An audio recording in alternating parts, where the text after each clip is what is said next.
The King of Podcasts Radio Network proudly presents the Broadcasters Podcast, where we dive deep into the media industry headlines and dissect the digital disruption that diverges the masses into the new media counterculture and away from the media establishment. Here is the King of Podcasts. We're here with episode 179 of the Broadcasters Podcast, broadcasterspodcast.com. Thanks for being here. So glad to have you. Quick programming note. I don't know what I'm going to do for next week's show. I'm going to be stepping away, give myself a long weekend to unplug because I haven't taken any time off since the pandemic and I haven't taken any vacation since 2019. I want to go and get away. So I had planned on it. Actually, no, 2018. So I've been planning to get away for a little bit, and it's about good time. I don't need a whole lot of time to go and unplug, but I just want to get a couple days that I'm not just getting away from everything.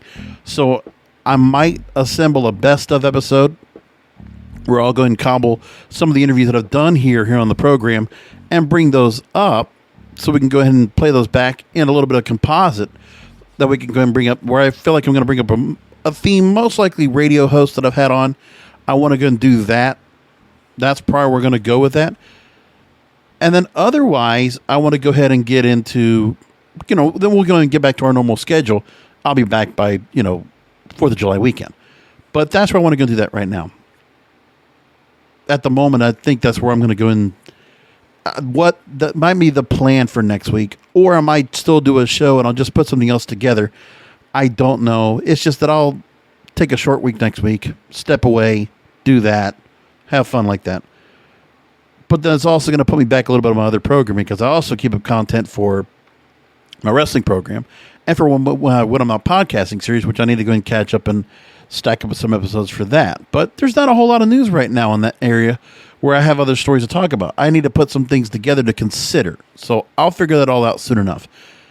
In the meantime, let's go ahead and get into this week's subject: are digital influencers winning the prize fight over corporate control celebrities? The digital disruption, the influencers that are hedging the front of this digital disruption, and the things they're doing to create popularity and to create a presence for themselves. It's fascinating. One of the areas that has really gotten people all caught up on is boxing. Who ever thought that boxing will be a lucrative sport once again? Something that's hot that a younger audience is paying attention to. We now have Triller Fight Club. We now have some major fights where Logan and Jake Paul are out there. We had the battle of the platforms most recently where YouTubers and TikTokers faced each other in the ring. It's happening. It's something new. Is it going to resurrect boxing as a whole, or is it going to just make boxing kind of a novelty now? But either which way, boxing's back on the map, and I haven't seen that in a long time. They're not legitimate fights, they're all exhibitions, but still, it's interesting to watch, and people are kind of watching it again. Remember when celebrity boxing was a thing about 15 years ago? Same idea. And people watched it, but you could only go so long with that. For these celebrities, for these influencers, it doesn't matter to them. They're willing to go and do certain things to get noticed, and what they'll do to go ahead and get recognized, because they are, maybe some of them are actually athletes, some of them are actually willing to go ahead and work out in the ring, and they're actually able to go and do something that might make them some money, because this is a money-making venture for them. Let's talk about one of them. SB Nation I want to go to, where they talk about YouTubers versus TikTokers. Boxing is the hottest sport for a new generation. It's so true. I've been watching some of this. It's really interesting. So, among all the sports that were going on this past weekend, NBA playoffs, Euro 2020 soccer, college baseball, or UFC, millions were glued to a boxing pay-per-view that pitted famous YouTubers against TikTok stars. Now, James Dater at SBNation.com reported the story, and he says, sifting through the recesses of my brain to determine if I can recognize a single name that was mentioned for the match. I cannot. That does not mean these people aren't famous, because they are. It's just the crushing reality that I'm old. So kind of the boomer, millennial, Gen X mentality. First of all, there was a big headline fight between Austin McBroom and Bryce Hall. McBroom chronicles his family life's events on YouTube, like allowing strangers to decide their McDonald's order or cutting his toddler's hair exactly like his. Then you have Bryce Hall, whose Wikipedia page, he says he needs a Rosetta Stone to decode what any of this means. He's a member of the Sway House located in Los Angeles, which is the TikTok house, and was accusing Paytrue of stealing money from members of the Hype House and spending money irresponsibly. There's an entire generation, he goes on to say, that doesn't care or identify with actors, musicians, or artists, and instead puts all their stock in social media personalities. Why? I don't really know. Like, I watch YouTube. There are tons of people I follow. I don't have an explicit need to watch them fight each other, but the hustle is real. The kind of influencer media here is the next step in reality TV, just further divorce from reality. Everyone is trying to find content to publish, and if you're a purveyor of the high-energy stylized reality of these stars, then you'll buy into whatever they're selling. I mean, that video of a toddler getting his hair cut has 2.6 million views. People eat this stuff up. So pretending there's a beef between two influencers and fighting creates a ton of interest and content to go along with it. And these stars, these influencers, they are creating viral content prior to the match to create the buzz. It's all being done this way. It's interesting. So people need to realize what's happening here. It was only 2 weeks ago we had Floyd Mayweather take on Logan Paul in an 8-round exhibition match, and Austin McBroom and Bryce Hall were at Hard Rock Stadium in Miami, starting up a ruckus to lead up to their pay-per-view match. So we don't know the number of buys an event like this created, but if you logged on Twitter Saturday night, you know how nuts it was. For the majority of the night, these fights trended every other sporting event they were in competition with. Logan Paul and KSI, who's also a famous rapper and YouTube star, they proved the concept. Now everyone's jumping on board. Taking internet beef and porting it over to a real-world fight pushes tribalism to a whole new level. Instead of being fans of teams, they're now being fans of influencers and will eat everything up they participate in. You know, I would say if they're going to go along with this, the next thing they should do is auto racing. Because you could have individual stars, you know, in their cars and they're racing around, whatever it might be. Or actually, I think we should have a battle of the influencer stars and have them do the whole, field race where you're doing various obstacles, tug of war, swimming, basketball, baseball, whatever. We should get that kind of stuff going on. Not team sports necessarily, but individuals. But let them be auto racing. Let's get the sports along here. Get some of that. You know what I'd love to go and see too? Get some of these artists, these influencers, get them to bring back Circus of the Stars. There are some old ideas they can go ahead and tap back into and get some interesting stuff out once again. While the YouTubers and TikTokers were duking it out, former NBA star Lamar Odom was stepping in the ring with singer Aaron Carter, beating him half to death.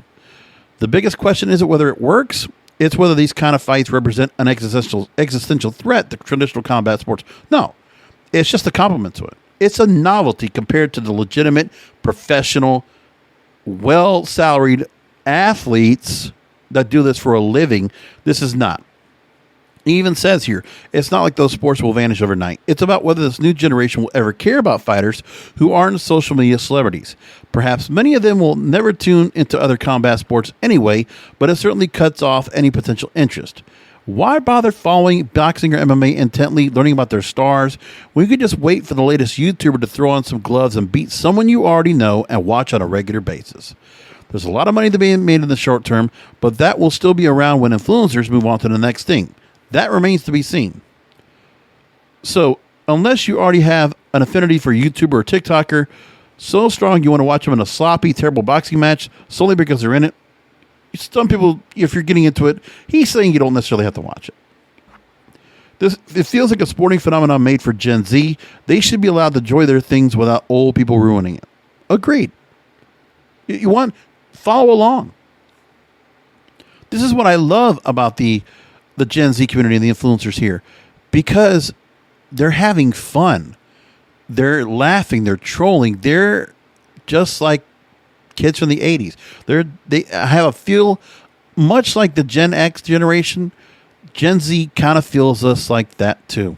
I kind of feel like we get a little bit of that rambunctious excitement, just that daring, just that out there kind of feel. I get that feeling from them, and I love it. I love the energy. I love the excitement. I love the positive. It's fun. So this is great. I don't mind this kind of thing. Most importantly, they're doing things that celebrities would not be caught doing because they're not willing to go ahead and go that far because of the control of the corporates and the bidders that hold on to their contracts and what they're allowed to do. Another story I want to go and talk about is from LA Mag that also talks more about this boxing phenomenon. LA Magazine. They say that influencer exhibition fights, are they the future of boxing? And Lauren Castro talks about this. And this was prior to the Battle of the Platforms match. Now, what actually happened as well is that these matches, the competitors did actually train for the fights. So, for instance, two of the fighters, Taylor Holder and Bryce Hall, who actually boxed at the Battle of the Platforms, they were trained by Kirk Myers, founder of the Dog Pound, a celebrity West Hollywood gym. He says, now this is also a clientele that he has includes Victoria's Secret models, influencers, and Hollywood actors, that the training wasn't just about landing punches. Quote, boxing is about endurance, precision, and resilience more than anything. And this is why things like jump rope are included in a boxer's training. The worst thing a boxer can do in a match is tire themselves out. So building that endurance is key. What has it done so far? Well, the fights have been advertised as the perfect storm of celebrity, social media, technology, digital marketing, pop culture, and at the end of the day, good old Hollywood 101 celebrity and industry magic. Demand for the Logan Paul Floyd Mayweather fight crashed Showtime servers, and sources say it exceeded over 1 million buys. Now, Mayweather always draws that kind of attention, but that Mayweather got in on this, made $300 million prior to the match, and then another $100 million or whatever he got for the match itself. Probably got away with $500 million for doing this event, which was not even a legitimate match. And he's retired, by the way. The 2018 fight between Logan Paul and KSI in Manchester, England still holds the all-time record for a most purchased pay-per-view broadcast for any non-professional boxing match. Wow. Now, in the money that's coming in, Slate reported that Mayweather compared the June 6th brawl to a legal bank robbery and said he made $100 million, while Logan Paul probably made about $20 million. Esquire wrote about this, saying, as dudes better known for Fortnite bans get shredded and brawl in press conferences, those with skin in the boxing game are grappling with the possibility of a future where influencers have more opportunities than the pros who've boxed their entire lives. No, it's going to just elevate boxing again. People are going to be interested in boxing again, just like it was before.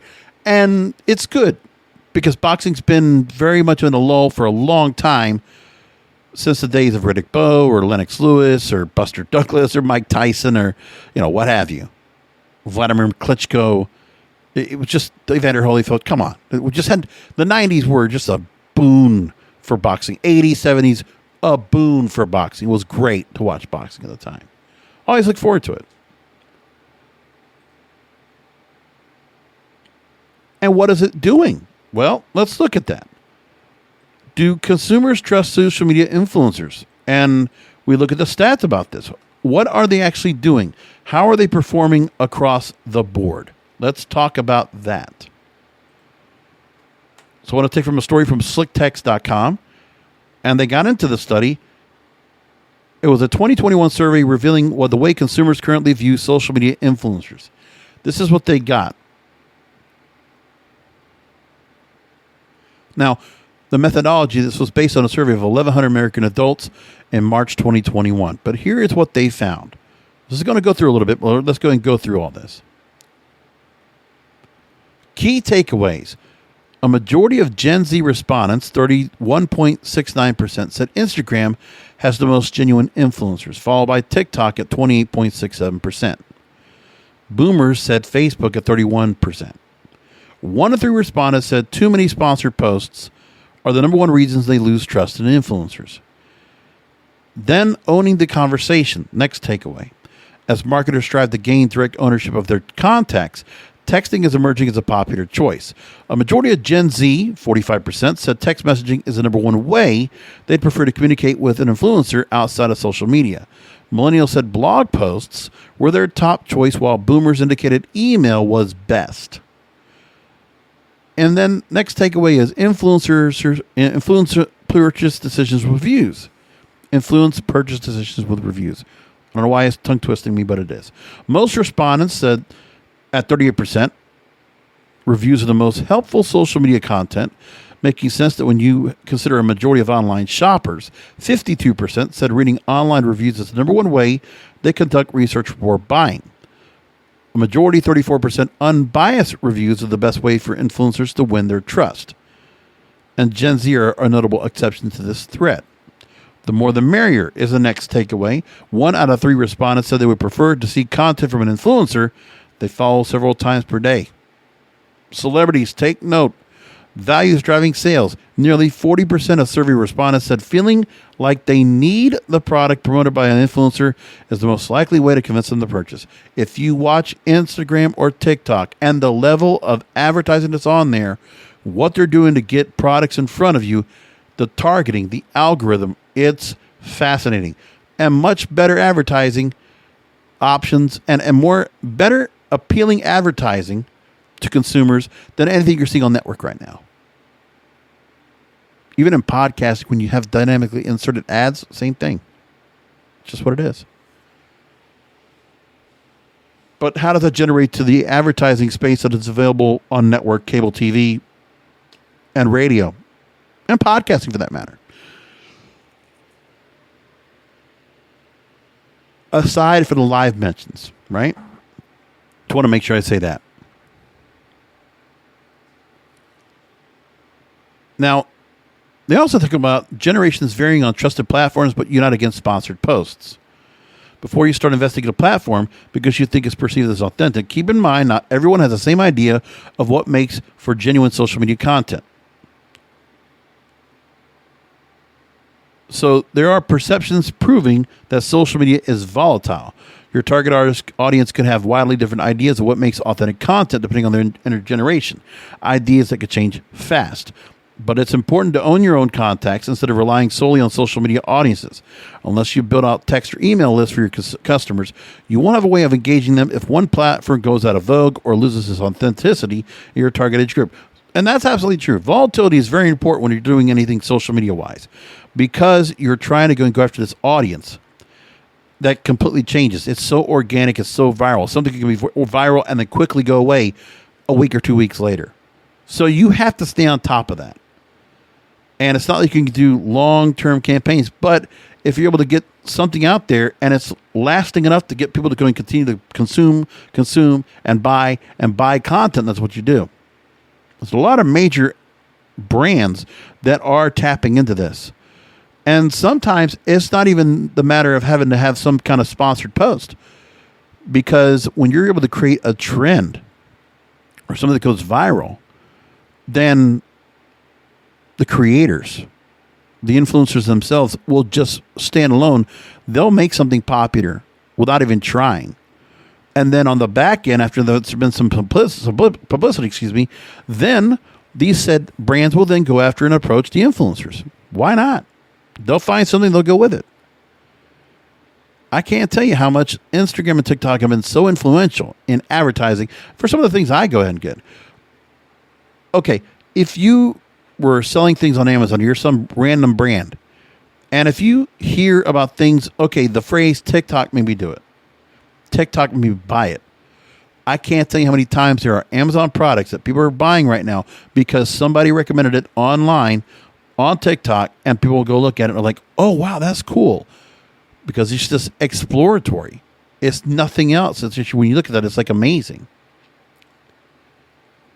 Now, the other thing you have to worry about, too, which is why some of the traditional institutional advertisers don't want to go and keep their normal method of advertising, is because these younger age groups have a universal distrust for sponsored posts. One of the respondents said too many sponsored posts erode their trust in an influencer. For brands and personalities who rely on sponsored posts to pay the bills, this could represent somewhat of an issue. How do you provide value while asking for something in return? The answer is to bring audiences deeper to your ecosystem through a variety of touch points such as email, text message, and direct messages, enabling you to create more meaningful connections and open sales channels so sponsored posts become less of a necessity. Right. You lure them in, and then you find other ways to keep in touch with them. That's what you have to do. It's not that easy these days, obviously. Now, of ages 16 to 24, the most genuine influencers, Instagram, 31%, 28% TikTok,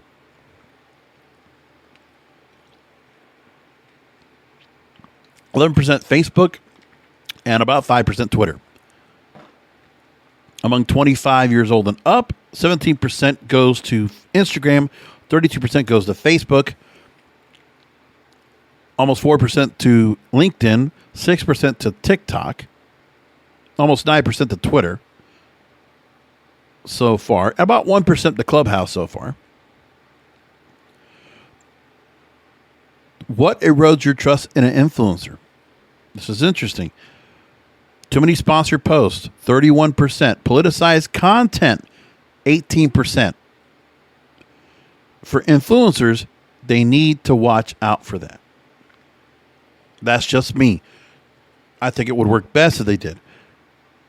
Using stereotypical influencer phrases, so sheesh or cap and all these other phrases that come out in the vernacular of TikTok or Instagram, you need to watch out and not become so cliche, basically. So that's another thing. Promoting too many products when you know that you're just being a shilling machine, 8%. Over enthusiastic endorsements, 10%. So insincere. And then almost 5% not sharing enough of their everyday life. But most importantly, advertisers and marketers, they want to reach the younger audience because they're trying to adopt a new audience to buy their products, consume their services, and so on. So owning the conversation. Moving your audience into your brand ecosystem sounds nice in practice. It depends on the age group you're targeting. While your audience might favor one method over another, depending on their demographics, a small marketing strategy will include using all channels at your disposal to create many touch points with your customers throughout their journey. But also keep in mind, with social media, it's free unless you take some sponsored content. But it's much less than it is to go ahead and do an ad buy for some major network or cable company, where you're also nickel and diming for cost per measurement, cost per click, cost per impression. Now, how about once they're in that marketing ecosystem? In addition to social media, how do you prefer to hear from your influencers?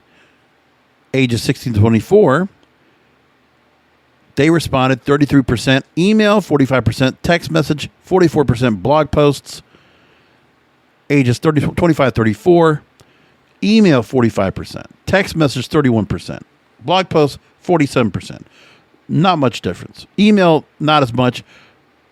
And not so reliant on text message if you're 25, 34. Over 35 years old, 49% email, 36% text, 36% blog. So email important to older generations, while text message is much, and blog posts are more keen to a younger audience. Also very important, when it comes to social media, how often do you want to see content from an influencer you follow on social media? All respondents here. 30% said several times a day. Once a day, 19%. Several times a week, 17%. Once a week, 14%. Now, what makes you more likely to purchase a product an influencer has promoted? According to these respondents, 39% said, if I need that specific product. 21% if the influencer has explained pros and cons of the product. 16% if there's a discount code. 5% if the product is currently trending, almost 10% if the influencer clearly, genuinely uses the product in their everyday life. Bam. One of the things I've seen very popular with some of these stars is using whitening products or makeup. And you see them using it. It's there apparently on their face all the time. Or they're wearing the product all the time. The bottom line of this survey, because consumers are placing an increased importance in reviews when online shopping, content from social media influencers is becoming more useful for businesses looking to influence purchase decisions online. Yet the relationship between influencers and their audiences is only as valuable, as the amount of trust consumers have for the influencers they follow. There are many factors that can impact this trust. Everything from the platform itself to how often influencers are posting. While an informed strategy is needed to optimize trust, marketers should also be keenly aware of the volatile nature of social media and be constantly working to their own lists so they can adjust to rapid changes. Fascinating. This kind of information is critical because if you are a digital creator, a digital influencer, if you're using social media, you're doing audio, video projects, and you're trying to use that route, then you're definitely looking into how you're able to get in that way and make it happen. It's very important of all that they're doing right here to make that work out.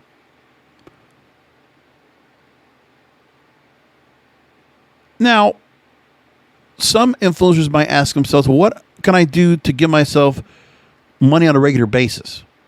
What if I was doing something where I could go ahead and begin to be able to get some regular income, something that's consistent? Well, Variety put together a story about influencer fans may not be ready for monthly social media subscriptions yet. So that's another survey we want to go and talk about. And this, they did, it was a new survey from Variety Intelligence Platform conducted with YouGov. The concept of paying for additional social media content is still relatively new. Consumers aren't particularly interested in paying social media companies a monthly subscription for exclusive influencer content. So if an influencer was going to put a paywall in front of their content as opposed to going through social media, the question asked the respondents, think in the next 12 months, how interested, if at all, are you in paying a subscription fee for access to exclusive content from one of your favorite influencers? 77% overwhelmingly said unlikely. 14% likely. That's a big change. This is among 1,200 adults. More than 77% of respondents are unlikely to pay a subscription fee for exclusive influencer content. Now, earlier this year, Twitter announced it would be gearing up to test out super follows, allowing users to charge followers a monthly fee for exclusive content on their Twitter accounts. YouTube already does that with their channel membership, a monthly subscription that gives paying users access to additional content from the influencers they choose to support. Instagram is also exploring the option of subscriptions. Now, Facebook, Instagram, YouTube are among the top 3 favorite platforms to follow influencer content. Twitter, TikTok, and Snapchat are next. When it comes to the amount willing to pay for social media subscriptions, what's reported here is 28% said $1 to $3 monthly, $4 to $6, 39% said, 16% said $7 to $9, 12% said $10 or more. So even if they wanted to be less than what they're already paying for their streaming. And preferred social media platforms to follow influencers. But keep in mind, U.S. adults, we don't know how young or old this audience is, the audience makeup. But 33% said Facebook, 31% YouTube, 30% Instagram, 20% Twitter, 11% TikTok, 5% Snap, 4% Twitch, among the rest. And none of the above, 39%. Competition on the social media space is stiff, and some companies are doing whatever they can to incentivize creators, which boosts overall engagement, even if that means paying them directly. Companies like YouTube, TikTok, and Snap already have creator funds and pay the content creators on their platforms based on the engagement they create. But it's inconsistent for some of them. And if they want to make more money, they have to go and do live content, which also gives them a little bit more. Now, Twitter's already launched a new subscription service called Twitter Blue, only in Canada and Australia. The service is not for exclusive influencer content. However, the social media platform is offering additional features to enhance a user's overall experience. When we get to a point where our social media we have to pay for, where some of it might be behind a paywall, I mean, they could do that. I think there would have to be new platforms that cause that to happen, because I don't see where Facebook, Twitter, and all these other social media platforms can do that. That'd be really tough to do. And because also, and that's part of the thing that the traditional mainstream, content creators, they want to go and continue to have the old model where they can still hold a high value and get a lot of money in return for what they're putting into for their content.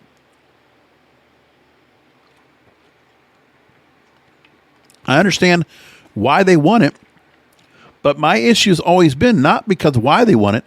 My problem is I hate the fact that the content they create for advertising sucks. A lot of it. Most of it, I would actually say. That's where things are. And I don't think anybody really understands too much. And that's too bad.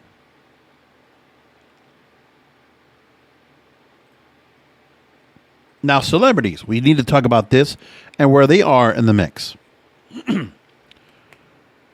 So, a story from Quartz.com. Celebrities are crashing the creator economy. So, I'm going to bring this story up. And what I'm going to do at this point is I want to go ahead and get this story in. And then I'm going to go ahead and take the rest of my content and take the best of content I'm going to put together. I'm going to insert that into next week's show. I'll record that tonight. So I'll have that ready to go and pushed out next Thursday for all of you to go and check out for yourselves. So I'll have that show available for all of you to go and check out. And that'll take care of that while I'm on vacation. Then I'll let you know how everything is on the way back. How about that?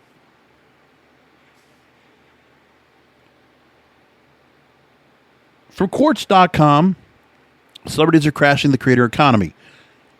And from some of the celebrities I've seen on here, on TikTok and other places, and what they're doing to try to get back out there, there are still a lot of celebrities that are introducing themselves and getting themselves into the site. Most recently, I saw, was it Alicia Silverstone recreating her moment as Cher from Clueless, as if. I saw David Spade come on. I saw salsa star Oscar de Leon. They're doing their first TikToks this week. Like, what? They're all coming in here. And only a select few celebrities have come in and have learned how to do this right. Gordon Ramsay, to his credit, has been remarkable. He has made a name for himself on social media. Genius, this guy. He gets it. And there are others, don't get me wrong. There are other celebrities that have figured this out. But trying to get in the creator economy. Quartz brings this story up. Scott Nover reports on this. And the creator economy, he says, has two core tenets. Anyone can be famous online, and all fame is monetizable. As we talked about not too long ago, we had podcasting during the pandemic become a major force. And how many people are out there now where, my God, there's so much content out there when it comes to everything that's going on. It's just incredible. Now, most social media platforms, he says, lack robust features for creators to directly monetize their own content. YouTube and TikTok have revenue sharing systems. Twitch has tiered subscription options, and Twitter has recently added a tip jar, building out a way for users to build a paywall to their own tweets. But many influencers monetize their social media fame on separate platforms made for building a paid subscription audience. If you have a podcast, you can charge for tiered access and perks on Patreon. If you're now Apple's a new thing. We're going to learn about that. If you're an adult entertainer, you can start an OnlyFans and build an audience directly without much of a middleman. If you're a scribe, you can write a newsletter on Substack, earning upwards of $1 million each year. Wow. So I can appreciate those that have such a following that they do all their content and put it up on a paywall. That's, to each them, to each their own. Fine. God bless you. I don't care for doing that. I'm such a content creator. I like to get my stuff out there to a wide range audience. And I hope for some of those that if you want to go and keep yourself to a wide range audience, that there are still ways to monetize, which I do all my content. But I'd rather keep it in a free model with some advertising embedded more than anything else. It works out for me. At the end of the day, the creator economy is a direct-to-consumer business. The tech giants aren't really interested in handing over much of consumers' cash, but a growing number of firms are emerging to facilitate that transaction. Interesting information. Substack has turns heads by luring a number of journalists away from traditional news organizations. Top-ranked creators, mostly Twitter-famous writers, have been converting free followers and likely readers of their work into paying subscribers. Substackers like Matthew Iglesias, Casey Newton, and Ann Helen Peterson all write directly for thousands of paying subscribers after leaving Vox, The Verge, and BuzzFeed News, respectively. Some of them also received large advances in healthcare benefits from Substack to sweeten the deal. The value of these creator platforms are booming. Substack is now a $650 million company with more than 500,000 paying subscribers. Wow! Patreon, a $4 billion company with 6 million monthly patrons. OnlyFans, which has never taken outside investment, claims it's registered $2 billion in sales alone last year from 100 million registered users. And a fundraising round may value it above $1 billion. With all this money coming in, now the celebrities want in. Hollywood and Madison Avenue have long depended on one or another to provide talent and sell products. So Kim Kardashian will post about your product for $500,000. The FTC is getting stricter about proper ad disclosures, warning the likes of Cardi B and Jordan Sparks last year, who were caught peddling bogus detox teas on Instagram without so much as an ad disclosing their role as paid spokespeople. But the era of a celebrity spokesperson now feels passé. Many of today's A-list celebrities are their entrepreneurs themselves. Ryan Reynolds now boosting a gin label. Rihanna having a fashion line. Dr. Dre with his Beats headphone empire. Gwyneth Paltrow selling whatever Goop sells. And celebrities don't need a corporate perch to build a brand. Like anyone else in the creator economy, they have a platform specifically designed for monetizing their personas. Cameo, which allows A-listers, B-listers, internet personalities somewhere on the spectrum of fame record short videos for paying fans' birthdays, anniversaries, or other occasions. Next thing up for all these fans is NFTs. So now we have crypto. Patrick Mahomes, Lindsay Lohan, Grimes, and just about anyone who has created a meme have all sold non-fungible tokens, which, as we know, is a digital representation, oh my God, of a collectible, post, or other item registered on a blockchain. What connects Tim Berners-Lee, the inventor of the World Wide Web, Joe Exotic, the star of Netflix's Tiger King, they're both selling NFTs. The creator economy is expanding the universe of people who could be famous and make money from their fame. Now, traditional celebrities are bending to its rules as well. Ultimately, Cameo, OnlyFans, and NFTs are just additional ways for celebrities to make more money and brand themselves directly. That's only likely to get bigger. Keep this in mind. As I just said before, I cut myself off before, when you're hearing about in the pandemic, podcasters, celebrities making $3 million per project to go on and do a show, they're all doing it, and they're just talking to their friends. They're not even putting much effort into it, but they're making a lot of money from it. And you know that some of these people out here are doing such a grind, these influencers, to make themselves so popular. But they're also held by managers and agencies and PR people that have learned the right way to go ahead and boost these influencers into stars that might be a little bit mediable, a little bit pliable, might be a bit of a hassle to deal with, but they're learning and they're figuring out how to make it work. That's all important here. It's fascinating what they're doing. So I'm going to go ahead and leave it there. There's more I'm going to talk about. It's all radio focused. So a couple of things I'm going to mention for you for next week. Podcasts starting to come to Facebook. I'll mention that next week on the show. And Mark Zuckerberg also doing a first test of the audio rooms. So now we have live audio and video rooms going on now. Also going to bring up the local Radio Freedom Act, which is dealing with royalties for local stations to pay so that musicians also get paid. on top of what they're making now from streaming. Radio's, they're looking to try to make it where more money's being kicked into them, and radio's now concerned about it. And how radio their people meter audience is returning, but our advertisers are going to come back after the pandemic. That's a concern for all those in radio. And like I said, we'll talk about radio in general, and we'll go through some of the comments that some of my previous guests here on the program have said. We'll talk about that on next week's Broadcasters Podcast. So a little bit shorter show this week, but like I said, it's so I can go ahead and cover for next week and put a little bit extra content together. So until next week, when I'll be on vacation, but we'll have this show with a little bit of new content and some interview content for you, some best of. I'll have that all for you for next week. Remember that content is king, and the control of your content is in your hands. Thank you for listening to the Broadcasters Podcast. Find all the links to subscribe to the show by going to broadcasterspodcast.com. And don't forget to check out the King of Podcasts wrestling program, the Wrestling is Real podcast, exclusively at wrestlingisreal.com.